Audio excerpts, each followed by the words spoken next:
प्राचीन भारत के सुनहरे युग में अयोध्या नामक एक विशाल राज्य था। यहाँ के राजा दशरथ अपनी प्रजा के लिए पिता समान थे, लेकिन उनके मन में एक चिंता थी, संतान का सुख। ऋषि ऋष्यशृंग के नेतृत्व में पुत्रेष्ट यज्ञ हुआ। यज्ञ की अग्नि से प्रसाद स्वरूप खीर प्राप्त हुई, जिसे दशरथ की तीनों रानियों ने ग्रहण किया। समय आने पर रानी कौशल्या ने राम को, कैकेयी ने भरत को और सुमित्रा ने लक्ष्मण व शत्रुघ्न को जन्म दिया। चारों राजकुमार वेद, धनुर्विद्या और न्याय में निपुण हुए। एक दिन महर्षि विश्वामित्र अयोध्या आए और राम लक्ष्मण को राक्षसों से यज्ञ की रक्षा के लिए मांगा। राजा दशरथ ने हाँ कही और दोनों भाई वन की ओर चल पड़े। मिथिला के राजा जनक ने सीता के स्वयंवर का आयोजन किया।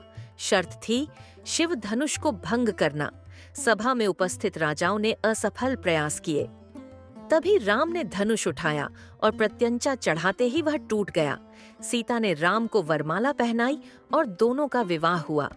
अयोध्या लौटकर राम के राज्याभिषेक की तैयारी होने लगी, लेकिन तभी कैकेयी ने दशरथ से 2 वरदान मांगे, भरत के लिए राजगद्दी और राम के लिए 14 वर्ष का वनवास। राम ने माता पिता की आज्ञा मानी। सीता और लक्ष्मण भी उनके साथ वन चले गए। अयोध्या का सुखद जीवन छोड़कर तीनों ने कठिनाइयों भरे वनवास की राह चुनी। वन में रावण की बहन शूर्पणखा ने राम लक्ष्मण से विवाह का प्रस्ताव रखा, लेकिन लक्ष्मण ने उसका अपमान कर दिया। बदले की आग में रावण ने सीता का अपहरण कर लिया। राम ने सीता को खोजने के लिए वानर सेना का सहारा लिया। हनुमान ने लंका पहुंचकर सीता को ढूंढ निकाला और उन्हें राम की अंगूठी दिखाकर विश्वास दिलाया।